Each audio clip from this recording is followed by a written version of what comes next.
Hi everyone, delonewolf here and welcome back to the Sunday recap, my weekly vlog where I talk a bit about my last week in games. And with the invasion coming to Detail in EVE Online, it's been a pretty good and busy week in EVE Online. I have been flying my praxis quite a little bit, getting to know the D-scan a bit more and finding those Triglavian patrols, try and kill them, get the salvage.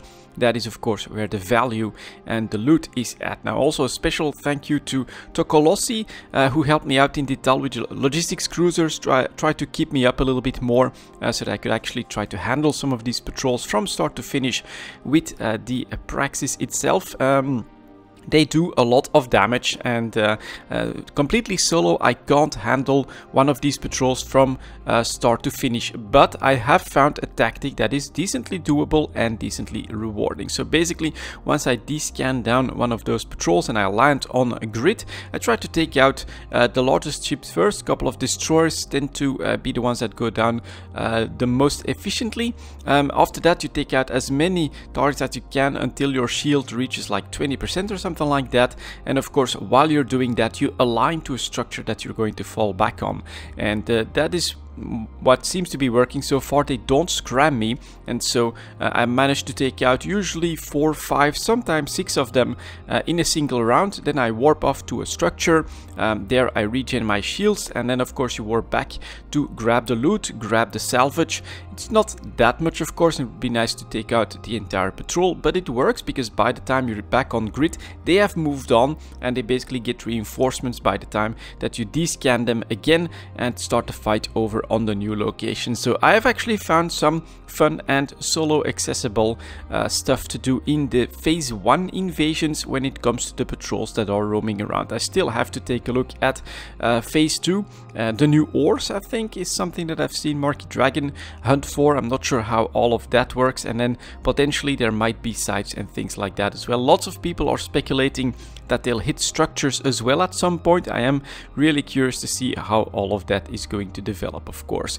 Next to that, a little bit of exploration. I've still been using that Stradios to try and get some extra loot and try to run it through its spaces. Using the geckos is a lot of fun with the Stradios, and that's actually been going quite nicely as well. And yeah, well, with the invasion in Detail, I think that that's been my main focus when it comes to EVE Online. I have kept up with PI as well, of course, you know, no problems there when it comes to an invasion, and the blueprint copy business as well, although my transport ship was attacked on 2 gates by the Triglavians. So those bastards also organize gate camps, and I had to go through invasion systems in order to get to Cheetah. So that was quite a lot of fun, although I'm running with my fast TP, which is a wraith that aligns and warps very quickly, so it was no problem whatsoever, but it was kind of scary all of a sudden seeing all those Triglavians around me taking aim and starting to work on my transport ship. Next to EVE Online, in the first part of the week I found a little bit more time to do some Total War Warhammer 2. This time I took a look at the green skins, which are pretty interesting. They don't feel super strong, although they have some very nice melee units. Their rangers just aren't that great. They do have some interesting siege, which is actually kind of funny because sometimes they actually throw small goblins at the enemy. That is pretty damn fun, but overall I'm still having to learn a little bit about the green skins and their playstyle. But the main hero that I chose is a really big orc that uses a two-handed sword, and he basically destroys enemy heroes. So that is a big advantage. The dwarves have a hero like that as well, that wields a two-handed weapon and just does massive damage on enemy heroes. He can definitely swing them to half health in like maybe 3 swings or something like that. So that makes for a very strong aspect of the orc army. Of course, I just go straight for the enemy hero. He gets taken out, and then the rest of their army falters that much more quickly. So yeah, the green skins definitely interesting, different from all the other playstyles as well, with the extra army, the whack army that can spawn when you do enough damage. You don't really control that like any other army, but it's it's a free second army that you're running with, so that is pretty damn cool as well. And yeah, I've just been exploring that a little bit more in the first part of the week there, trying to conquer and trying to fight as much as possible, which is something that, well, with the dwarves I do feel like I should ally myself with the other dwarves as well, try to, you know, get all the clans to work together. With the orcs, with the greenskins, you really don't feel the need to do that. Infighting is normal there. I'm just trying to conquer everything, and so that's the way I've been playing them a little bit in Total War Warhammer 2. And then, of course, in the later part of the week, we have some Path of Exile with the new expansion, the new league called Legion that has started. And this time I am going for hardcore solo self-found. So my first character that I'm making there is a Templar, going for Stormbrand Hero Pant. I'm taking my time, of course. In hardcore, you don't want to take too many risks. I want to over-level most of the content that I'm doing, so I gotta save time trying to get through the acts. It's gonna be interesting. There's definitely some difficult boss fights up ahead that I'm gonna try to record, I think, because, well, if I'm ever gonna die, it's in all likeliness on fights like the Brine King, like Kitava, and a couple of other boss fights. So we'll see how that works out. So far the expansion has changed a lot for Path of Exile, I must say.